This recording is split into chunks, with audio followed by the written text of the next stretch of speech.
the technology likely to have the greatest impact on the next few decades has arrived.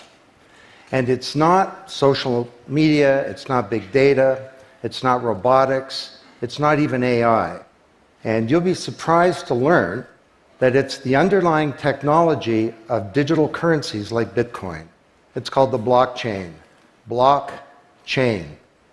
Now, it's not the most sonorous word in the world, but I believe that this is now the next generation of the internet, and that it holds vast promise for every business, every society, and for all of you individually. You know, for the past few decades, we've had the Internet of Information. And when I send you an email or a PowerPoint file or something, I'm actually not sending you the original, I'm sending you a copy. And that's great. This is democratized information. But when it comes to assets, things like money, financial assets like stocks and bonds, loyalty points, intellectual property, music, art, a vote, carbon credit, and other assets, sending you a copy is a really bad idea. If I send you $100, it's really important that I don't still have money and that I can't send it to you. So this has been called the double spend problem by cryptographers for a long time. So today, we rely entirely on big intermediaries, middlemen like banks, government, big social media companies, credit card companies, and so on, to establish trust in our economy. And these intermediaries perform all the business and transaction logic of every kind of commerce, from authentication, identification of people, through to clearing, settling, and record keeping. And overall, they do a pretty good job, but there are growing problems. To begin, they're centralized. That means that they can be hacked, and increasingly are. And JP Morgan, the US federal government, LinkedIn, Home Depot, and others found that out the hard way. They exclude billions of people from the global economy. For example, people who don't have enough money to have a bank account. They slow things down. It can take a second for an email to go around the world, but it can take days or weeks for money to move through the banking system across the city. And they take a big piece of the action, 10 to 20%, just to send money to another country. They capture our data, and that means that we can't monetize it or use it to better manage our lives. And our privacy is being undermined.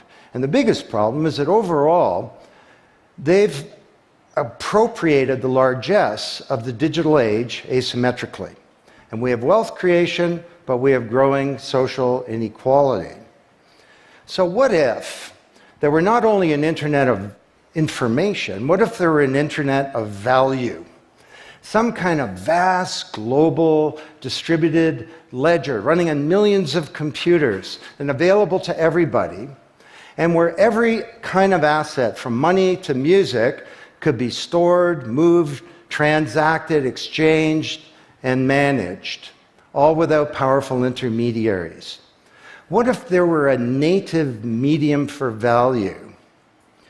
Well, in 2008, the financial industry crashed, and perhaps propitiously, an unknown or anonymous person or persons named Satoshi Nakamoto created a paper where he developed a protocol for a digital cash that used an underlying cryptocurrency called Bitcoin. And this cryptocurrency enabled people to establish trust and do transactions without a third party.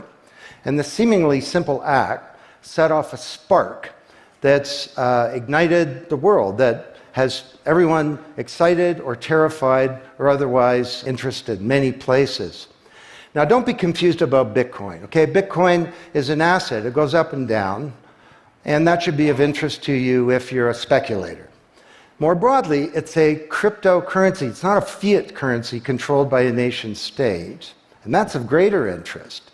But the real pony here is the underlying technology. It's called blockchain.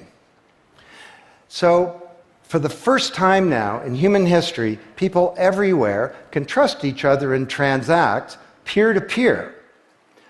And trust is established not by some big institution, but by collaboration, by cryptography, and by some clever code. And because trust is native to the technology, I call this the trust protocol. Now you're probably wondering, well, how does this thing work? Fair enough. Assets, digital assets like money to music and everything in between, are not stored in a central place, but they're distributed across a global ledger using the highest level of cryptography. And when a transaction is conducted, it's posted globally across millions and millions of computers. And out there around the world is a group of people called miners. These are not young people, they're Bitcoin miners. And they have massive computing power at their fingertips, 10 to 100 times bigger than all of Google worldwide. And these miners do a lot of work. And every 10 minutes, kind of like the heartbeat of a network, a block gets created that has all the transactions from the previous 10 minutes. And then the miners get to work trying to solve some tough problems. And they compete. And the first miner to find out the truth and to validate the block is rewarded in digital currency, in the case of the Bitcoin blockchain with Bitcoin. And then, this is the key part, that block is linked to the previous block and the previous block to create a chain of blocks, and everyone is time-stamped, kind of like with a digital wax seal. So if I wanted to go and hack a block and say, pay you and you with the same money, I'd have to hack that block, plus all the preceding blocks, the entire history of commerce on that blockchain, not just on one computer, but across millions of computers simultaneously, all using the highest levels of encryption in the light of the most powerful computing resource in the world that's watching me. Tough to do. And this is infinitely more secure than the computer systems that we have today. Blockchain, that's how it works. So the Bitcoin blockchain is just one. There are many. The Ethereum blockchain was developed by a Canadian named Vitalik Buterin. He's 19 years old. And this blockchain has some extraordinary capabilities. One of them is that you can build smart contracts. It's kind of what it sounds like. It's a contract that self-executes. And the contract handles the enforcement and the management, performance, and payment. The contract kind of has a bank account too, in a sense, of agreements between people. And today, on the Ethereum blockchain, there are projects underway to do everything from create a new replacement for the stock market to create a new model of democracy where politicians are accountable to citizens. So, to understand what a radical change this is going to bring, let's look at one industry, financial services. You recognize this? Rube Goldberg machine. It's a ridiculously complicated machine that does something really simple, like crack an egg or shut a door. Well, kind of reminds me of the financial services industry, honestly. I mean, you tap your card in the corner store and a bit stream goes through a dozen companies, and each with their own computer systems, some of them being 1970s mainframes, older than many of the people in this room. And 3 days later, a settlement occurs. Well, with a blockchain financial industry, there would be no settlement because the payment and the settlement is the same activity. It's just a change in the ledger. So Wall Street and all around the world, the financial industry is in a big upheaval about this, wondering, can we be replaced, or how do we embrace this technology for success? Now, why should you care? Well, let me describe some applications. Prosperity. The first era of the Internet of information, brought us wealth, but not shared prosperity, because social inequality is growing. And this is at the heart of all of the anger and extremism and protectionism and xenophobia and worse that we're seeing growing in the world today. Brexit being the most recent case. So, could we develop some new approaches to this problem of inequality? Because the only approach today is to redistribute wealth, tax people and spread it around more. Could we pre-distribute wealth? Could we change the way that wealth gets created in the first place by democratizing wealth creation, engaging more people in the economy, and in ensuring that they got fair compensation. Let me describe 5 ways that this can be done. Number 1, did you know that 70% of the people in the world who have land have a tenuous title to it? So you got a little farm in Honduras, some dictator comes to power. He says, I know you got a piece of paper that says you own your farm, but the government computer says my friend owns your farm. This happened on a mass scale in Honduras, and this problem exists everywhere. Hernando de Soto, the great Latin American economist, says this is the #1 issue in the world in terms of economic mobility, more important than having a bank account. Because if you don't have a valid title to your land, you can't borrow against it, and you can't plan for the future. So today, companies are working with governments to put land titles on a blockchain. And once it's there, this is immutable. You can't hack it. This creates the conditions for prosperity for potentially billions of people. Secondly, a lot of writers talk about Uber and Airbnb and TaskRabbit and Lyft and so on as part of the sharing economy. This is a very powerful idea that peers can come together and create and share wealth. My view is that these companies are not really sharing. In fact, they're successful precisely because they don't share. They aggregate services together and they sell them. What if rather than Airbnb being a $25 billion corporation, there was a distributed application on a blockchain, we'll call it B Airbnb, and it was essentially owned by all of the people who have a room to rent.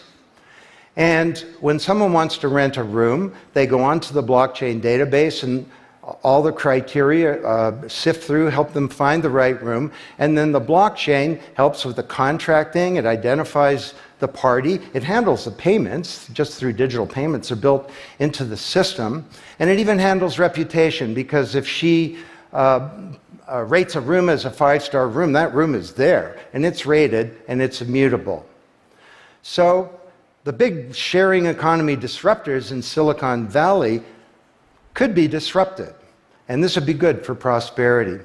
Number 3, the biggest flow of funds from the developed world to the developing world is not corporate investment, and it's not even foreign aid. It's remittances.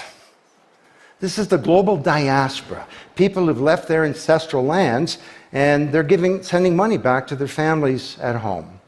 This is $600 billion a year, and it's growing, and these people are getting ripped off.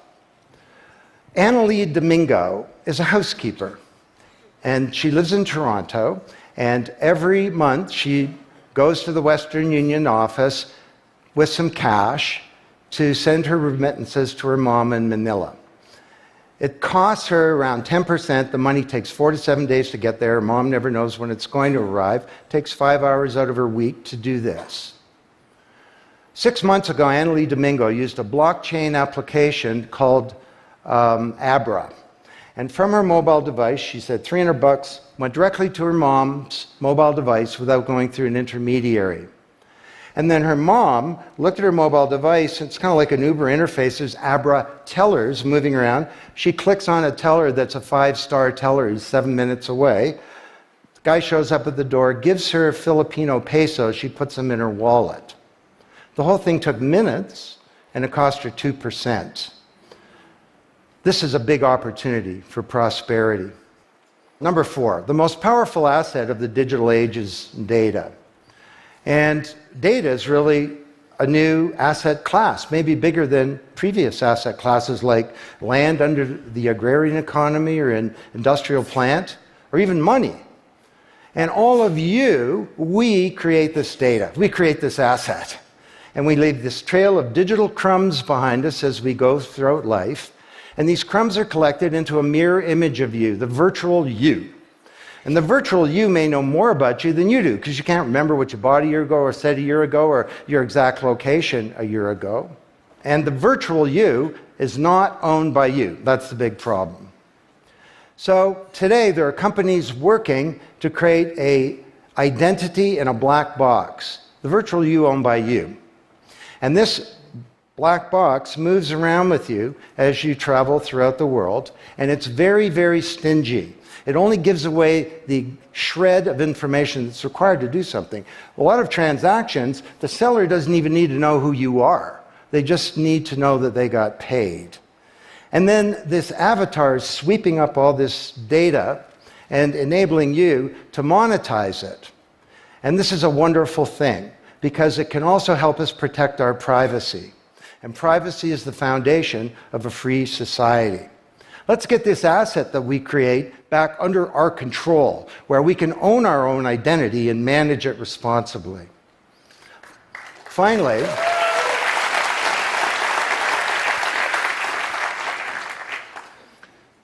number 5, there are a whole number of creators of content who don't receive fair compensation because the system for intellectual property is broken. It was broken by the first era of the internet. Take music. Musicians are left with crumbs at the end of the whole food chain. You know, if you're a songwriter, 25 years ago you wrote a hit song, it got 1 million singles, you could get royalties of around $45,000. Today you're a songwriter, you write a hit song, it gets 1 million streams, you don't get $45K, you get $36. Enough to buy a nice pizza.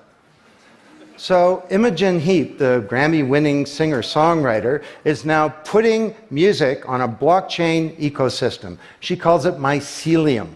And the music has a smart contract surrounding it. And the music protects her intellectual property rights. You want to listen to the song, it's free, or maybe it's a few microcents flow into a digital account. You want to put the song in your movie, that's different, and the IP rights are all specified.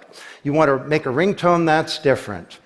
She describes that the song becomes a business. It's out there on this platform, marketing itself, protecting the rights of the author, and because the song is a payment system, in a sense a bank account, all the money flows back to the artist, and they control the industry rather than these powerful intermediaries.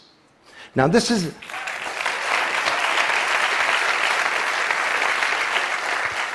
not just songwriters, it's any creator of content, like art,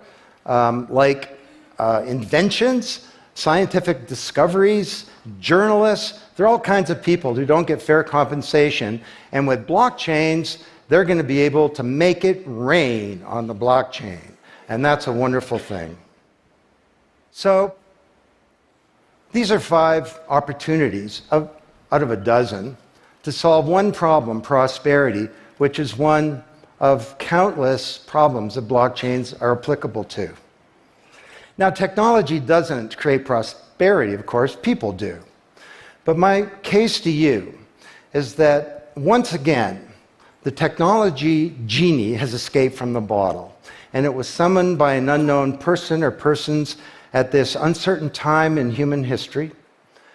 And it's giving us another kick at the can, another opportunity to rewrite the economic power grid and the old order of things, and to solve some of the world's most difficult problems, if we will it. Thank you.